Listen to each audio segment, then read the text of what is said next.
you guys, I am back with a brand new DIY tutorial today, and you guys are gonna flip over how cute but easy these are to make. So I was in Target at the dollar spot because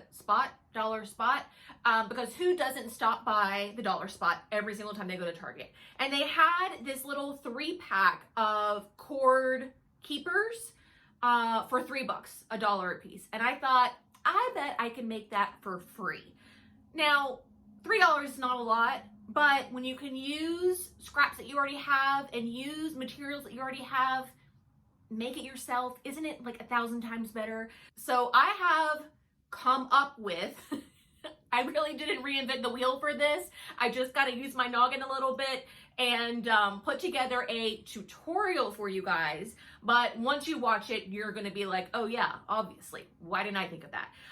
For earbud holders, for a key fob charger holder, and then this larger holder for your cables or whatever it is that you need. So let me take you to the crafting table where I can show you how I made each one of these and how you can make them for yourself or for someone else in your life. Okay, so I have 3 different versions. I have just a regular cord keeper that's going to snap on one end and you wrap your cord through the hole here. I have one for larger cords that is going to end up being this like half moon situation, and to cut out the circle perfectly I used my Nancy's Notions circle template.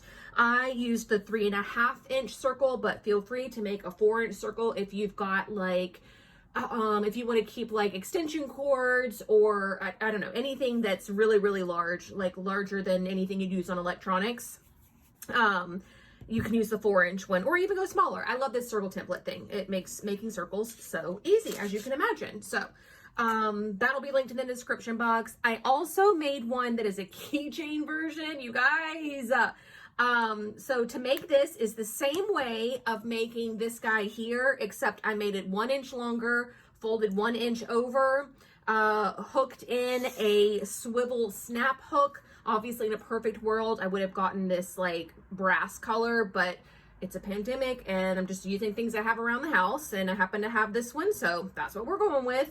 But anyways, it's the same process for this. I cut it 1 inch longer, folded one end of it over, and then attached half of the anorak snaps, which we'll get to here in a second, through both thicknesses. And you can see how that was done here super easily. This leather is really pliable and really soft, so that was pretty easy to do. And now you can just attach it to your, I don't know, belt buckle.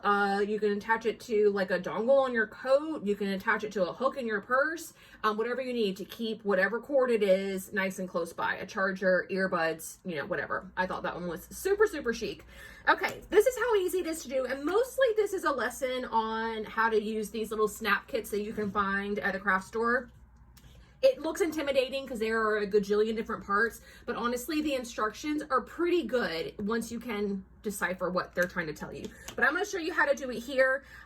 We need to make holes on both ends, and we want to make sure that where we place the hole is going to be like pretty for the snap. We don't want it to be too close up here, and obviously we don't want it to be way down here. So we want to bring it in, what is that, 1/2 inch? So 1/2 inch from each end, we are going to make a hole. And to do that, you take this little plastic disc that comes with your little kit, place the leather over that. I like to go from the right side to the wrong side. You also get this little guy here, and this is going to cut a hole for us. So you just place it where you want your hole to go. What did we say? 1/2 inch down. And the center, I'm just eyeballing it because it's a leather project and I don't know, it feels a little like organic. Okay, and once you get the little hole cut out, it just literally punches a little hole. So we need to do the same thing on the other side. I want to try and make them as even as possible. So I'm actually going to mark this one, boop, just like that. And then I can place my little cutter thing right over the top. Place it on the plastic piece, And then when I show you guys, there we go. Now it's open like so. Okay, so you don't need that anymore. You don't need that anymore. Now you have one of each of these. I'll move these out of the way. All right, and this little chart explains to you, you've got a tool A and then a button part A, a tool B and a button part B, tool C, button part C, tool D that has the rubber thing on it, with part D. Okay, so A always with A, B always with B, C always with C, D always with D. Okay, you get this little guy, and the little guy is intended for one tool to go on one side. A gets snapped into the bottom, B gets snapped into the top. Okay, now we've got a B and an A. So we're gonna do A first. We set our A piece down, right side of the doodad of the leather goes over top of that. And there's like a little, like, I don't know, stem of A. Here we go. Can you see that little part that's sticking up? So that's what goes through the hole. And then B gets placed on this little guy of B, right? And then that gets sandwiched on top of A, which probably more likely like that, okay? So the little stem of A is through the leather, through the hole of B. See B's hole? Up through that hole, and then this little pointy part of tool B is going to go right in the middle there. And now this makes one giant little sandwich, like so. And you're going to hammer this down until all of these snap together. And when you undo it, this is the situation that you got. Now you have a snap and a pretty side of your button. Okay, so to get these out, I always use the little poker thing, and then they just pop right out. Well, as soon as I say that, there we go. All right, so we can move A and B out of the way, right? So now, according to our chart, D, which is the rubbery one, goes in this hole, and C goes in this hole, like so. And then D has like a big stem that goes up through the bottom of the fabric, gets placed on tool D, like so. And then tool C gets placed on top of that. This is the one that looks like a little hat. And then this closes on top of that. So if you know to put A and A, tool A, piece A, tool B, piece B, yada, yada, yada, all the way through your little sandwich, then it becomes a little bit more easy to decipher the little chart there. And just like that, you have a cord carrying leather, pretty rustic. And I imagine the more that I use this little leather thing, the more worn in it'll get. It'll be nice and soft. It's really cool. So we have that one. And then we do the half moon one literally the exact same way, except our little snap is going to go up here at the very, very top. So